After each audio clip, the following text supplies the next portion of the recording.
So this is a webinar on emotional protection, and where it came from was that I've noticed an increase in with my clients wanting to know how they can stop getting emotional feedback from their clients that they tend to take away with them. I've also noticed in some of the groups that I'm in that there is a question around, well, where do I start and where does someone else, begin? So we're going to cover some of those things in this webinar. So my name is Sharon Stanford. I'm an esoteric kinesiologist. That means that I actually have spent quite a few decades studying the more hidden occult sides of life, the more soul-based sides of life. So I bring a lot of theory and a lot of practice, which doesn't tend to come so much from your standard textbooks. Now, the purpose of this webinar today. Hello, new person coming in. Can you mute yourself, please? Is to understand what happens when emotions are discharged in a session, how it affects you, and what to do so you don't go off the rails, which sometimes happens when people are having a lot of emotional discharge happen during a session.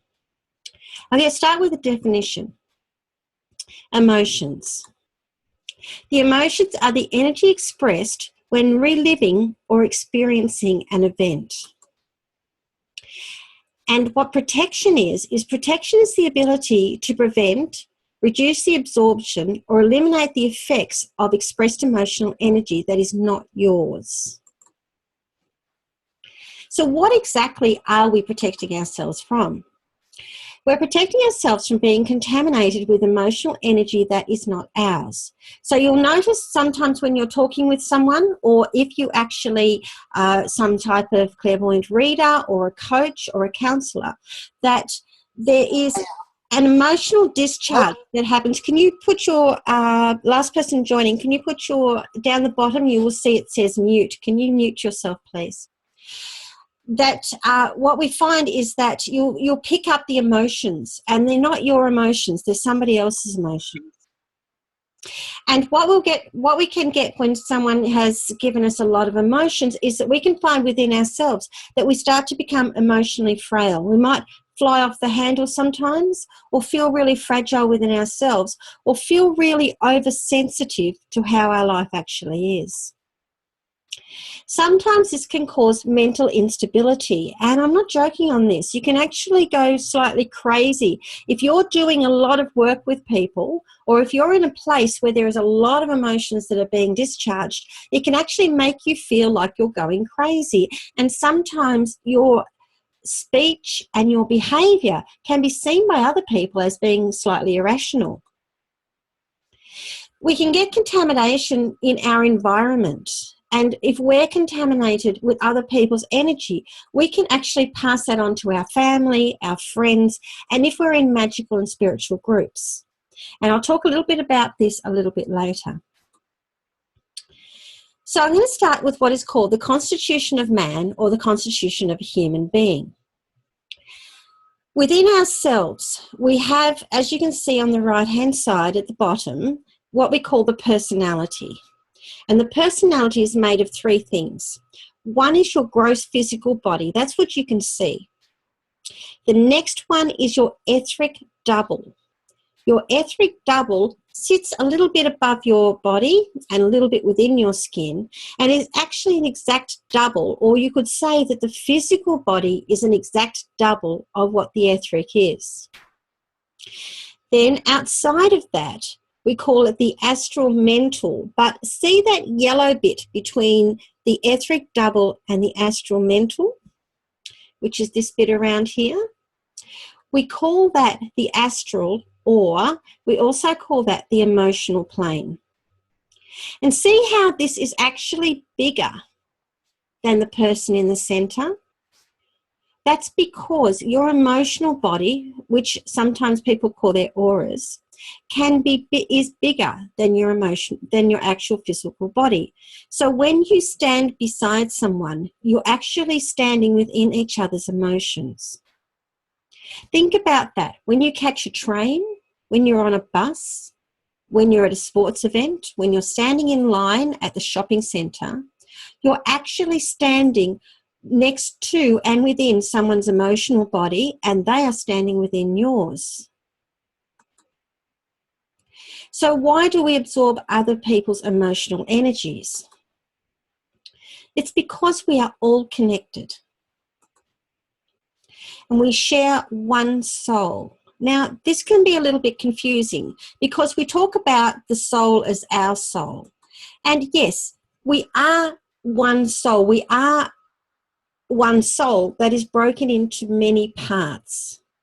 And it's a little bit like thinking that the ocean is made up of little droplets. So the ocean is one soul, and then the little droplets of water in the ocean are all the individual souls. And we are empathetic beings. We actually have empathy for each other, and we're connected to each other. And we are connected through our emotions and through this one soul. And we're compassionate beings. Every single person on this planet has the ability to be empathetic and to be compassionate. Sometimes we may judge someone's ability to empathize or be compassionate because we're judging their behavior or their beliefs or sometimes some of their grossness of their actions. But within that person is still the empathy and the compassion. Remember, we are all one soul. We are just at different places along the path. There are fears about emotional protection, and I want to deal with this very early on. And there'll be a time at the end where you can talk about this. So if you want to jot down any questions, we can talk about it at the end. One of the main fears that people have of protecting themselves from taking on other people's energy is that they will lose their sensitivity, that they will stop being sensitive. And they're seeing that there's some type of barrier, and there is, but I promise you, you will not lose your sensitivity. There's a fear that you'll lose your ability to relate to other people, that you'll close yourself off so much that you won't be able to relate. I'm going to give you an exercise soon that will actually show you that this is not the case. That you'll become cold, that you'll cut off. I find this is quite common with parents and their children, but if I emotionally protect myself, what will happen with my kids? And I'm going to show you a way to stop this happening. And that you'll lose your connection with the world, with the spirit world, and just generally with nature and with just life. And that if you cut off emotionally, or it's not about that. It's not about cutting off emotionally. It's about stopping yourself from absorbing vibrations, emotional vibrations that are not yours. And sometimes people are scared that if they do that, then who is actually there is themselves. And some people are actually either don't know who they are, which is most people, or they're scared that they'll just become more them. I'll tell you the truth about emotional connection. See all those butterflies, all those thousands of butterflies?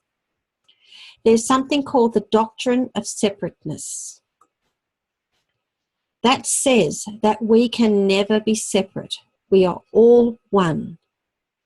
So whilst you might cut yourself off or protect yourself in some way from absorbing other people's emotions, on a soul level, we are all one. We can never, ever, ever be separate. So what exactly are we protecting ourselves from? Again, I'll go over this. I went over it before, but I really want to emphasize we're protecting ourselves from being contaminated with the emotional energy that is not ours. We're protecting ourselves from becoming emotionally frail, mentally unstable, and also we're protecting ourselves from taking on emotional energy that is not ours and then contaminating the environment that we live in. So where does emotion go when someone expresses it? This is another example. So we have our physical body, our etheric body, of which the physical is a double of, and our astral body, which is also known as our emotional body or our emotional plane. Internally, illness comes from unexpressed emotion. So if you push your emotion down, basically you'll end up being ill. And it shows in many forms. Things such as arthritis, as gout, as ulcers, as internalized anger, as adrenal fatigue. There's lots and lots of symptoms that people have from unexpressed emotion. And I spend a lot of time within my practice working with people to assist them to express an emotion. You could transform the emotion. If you have an emotion that is resentment, that can be transformed, right? All emotions need to be expressed. Sometimes the way they are within your body, you're not able to express them. And so say if you've got a resentment, you might not be able to express that resentment towards that person, but there are exercises to transform that emotion of resentment and bring it to a higher level, such as thankfulness, acceptance, tolerance. Externally, our emotions can be taken in by other people. So sometimes when you express emotions, they're taken in by others. And the most beautiful example I have of that is love. When you express love, other people take on that love. Have you ever been somewhere where you've seen two people absolutely in love with each other? Sometimes at a wedding. And you just feel the love that they have for each other. You're absorbing their love. It's absolutely beautiful. Sometimes the other place you do is you leave it up there on the emotional plane. And when you leave it on the emotional plane, what happens is that it stays there. And I'll go in a little bit later about what happens when you leave an emotion on the astral plane or the emotional plane. So what to do with the emotions? If they're internal emotions, do a regular emotional audit. A regular emotional audit can be done by journaling. Write down what's going on for you during the day. Debrief with friends or with another professional advisor. Have friends who can be outside observers to your actions. They will tell you when you start to act a little bit weird, they'll tell you. Have a regular therapy session. Have someone that you swap sessions with, or have a counsellor or some other type of alternative therapist that you actually go and see and talk about things. Because what happens is when someone expresses something, then what happens is that you have a connection into that. That's why they expressed it at that session. And sometimes these will start to build up and you need to deal with your own issues. You can also have a cloak of protection. So what happens is someone expresses an emotion, and let me tell you about the cloak of protection because it's absolutely beautiful, and to me it's vital if you're going to do work with people or you're going to do readings. These are examples of some beautiful cloaks, and this is what they look like. They cover your whole body. They can have arms or they can just have sleeves. It's really good if they have a hood to cover your head. Now, your cloak of protection can be anything that you want it to be. So what that means is that it can, mine, for example, I have a couple of cloaks of protection. The one that I work with quite often is actually made of chainmail. So what it does is that through the chains and the chainmail comes a little bit of that person's emotions that they're expressing so that I can keep in contact with them. It also, what comes through is love and happiness, connectedness. But in my chainmail of my cloak, I also have mirrors, and they're transformative mirrors. So if someone expresses something to me like anger, what happens is that they hit the mirrors, they're transformed into love, and they're bounced back.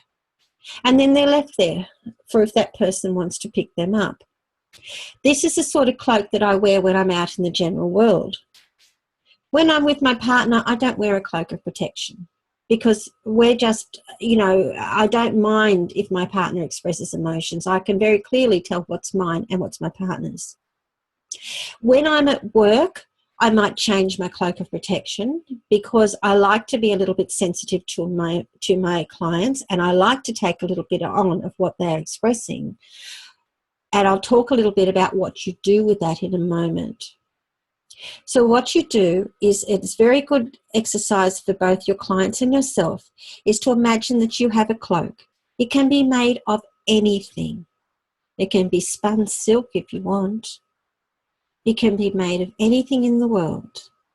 And into that cloak, you weave whatever you want. And you can do things like you can weave being receptive to your kids if you have kids, receptive to your partner, because you might want to weave in. Remember I said very early on, you can weave in sensitivities.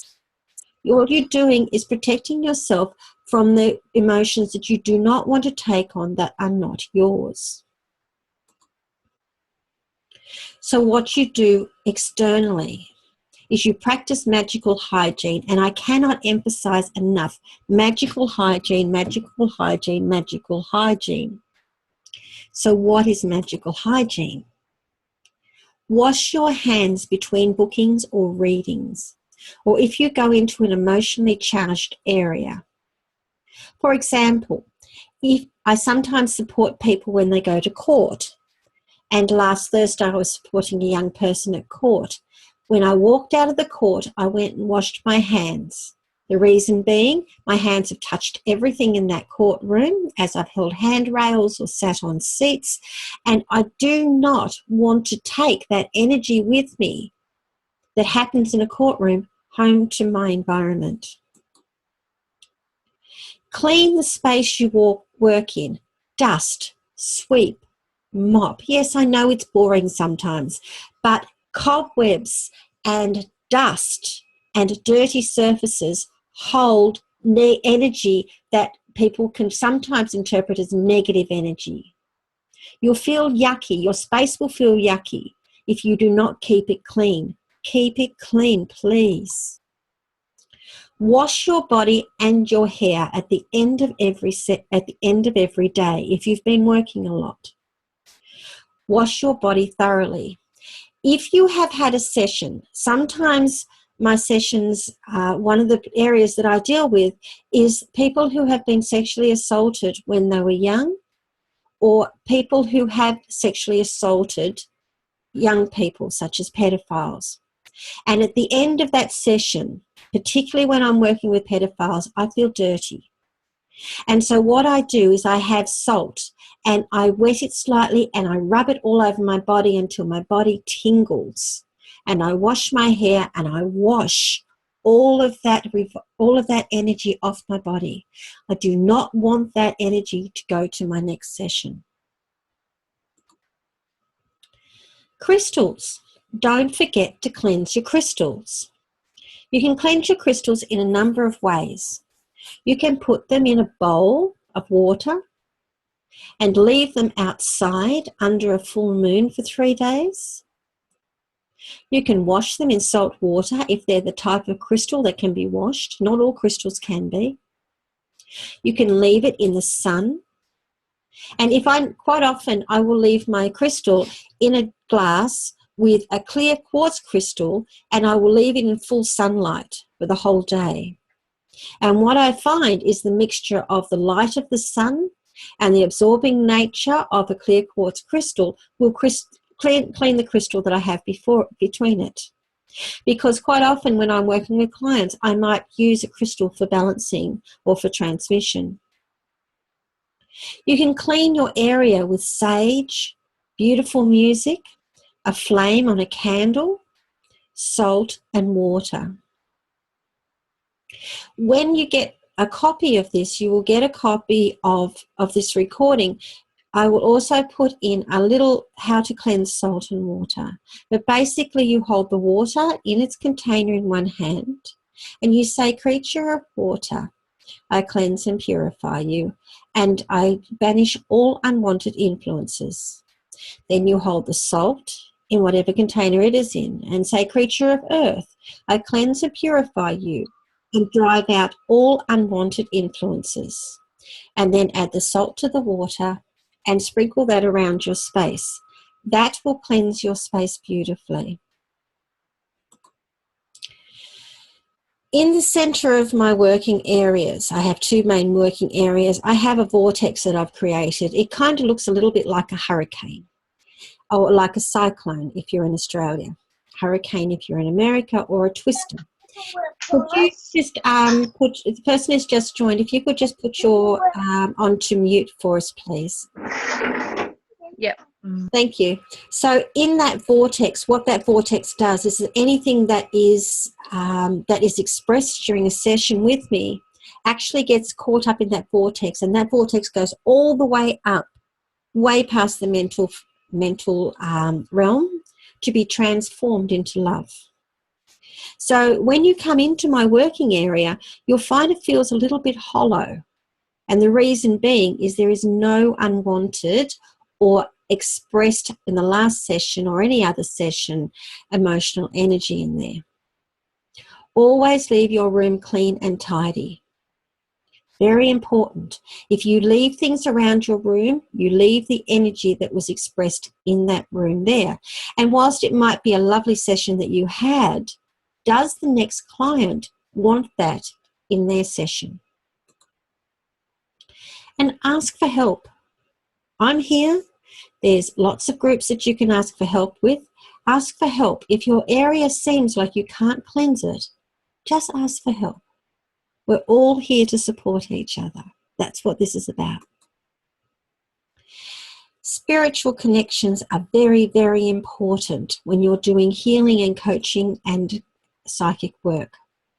You can dedicate your room. Now, the dedication of your room will put your room under the guise of a protecting influence, and you can ask that influence for help. Some examples. Hygeia is the goddess of hygiene and of healing. Panacea is the goddess of the quiet mind and of emotional stability. Aesculapius, of which you can see the symbol, is the main god of healing. Isis, the goddess of all. Inanna, the goddess before Isis, queen of heaven and of earth. Gaia, the great mother. Wonderful connection, particularly if you're doing work with people who are going through healing that has to do with abuse of some type. The Archangel Michael, or Michael to some people, he's the Archangel of the flaming sword, and he's an Archangel of transformation. The Archangel Gabriel. Gabriel is the Archangel of the emotional realm. And if you are of that influence, you may want to call on the Christ Master or of Jesus. This is not religious. This is about who you would like to be your connection in your room. And then when you cleanse your room, have this god or goddess in your mind. They will take whatever is left over in your room and they will help you to transform it.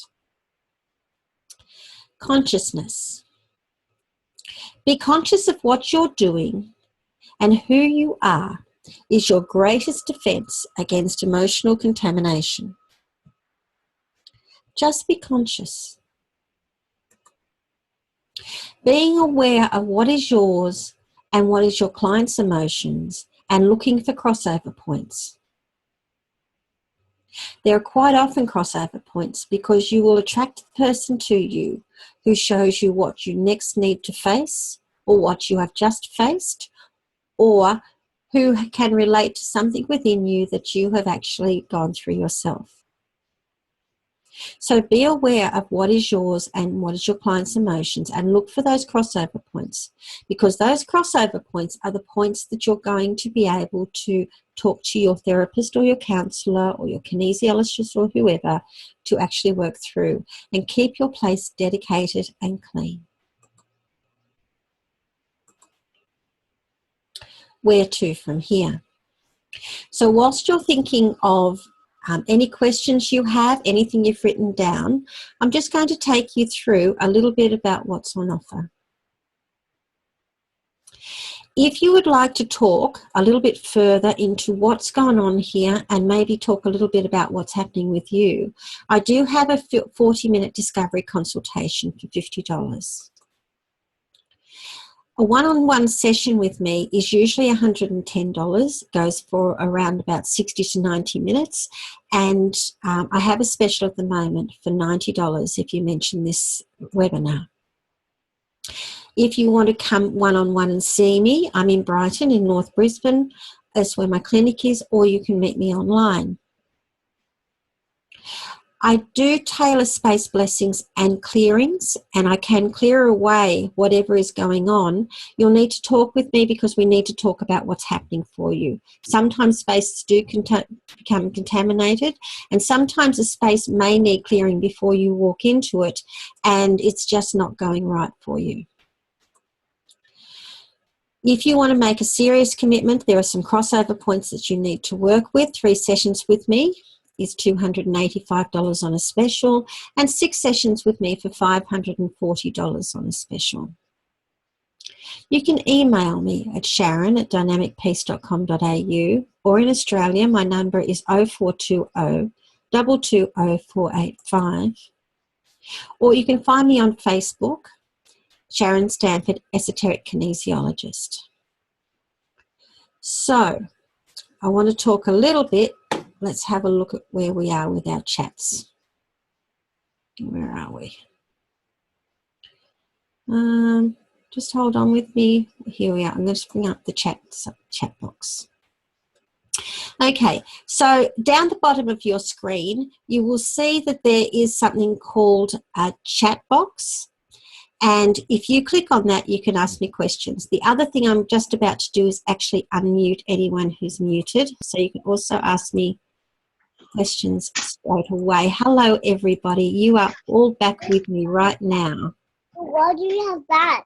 Hello, little one. How are you? I need you to be quiet a minute. If you don't want to keep, if you don't want to listen to yourself, you can just remute yourself again. So, has anyone got any questions or anything they'd like to know about? Hello, Eleni. I'm just going to you can unmute yourself if you want to. Do you know how to do that? Or you can type into the chat box. Ah, you're gone. Okay, does anyone have anything that they would like to ask me?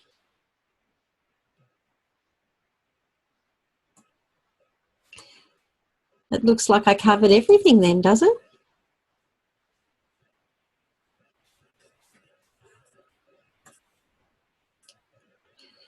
Okay, well, it looks like I did cover everything. I'll just stay online with you for a little bit longer in case there's something that you want to ask about. And let's see, what else can I pass on to you that was just... is someone just about to talk? No. So... you'll get a copy of this recording. I'm just going to put it on to turn off the record now.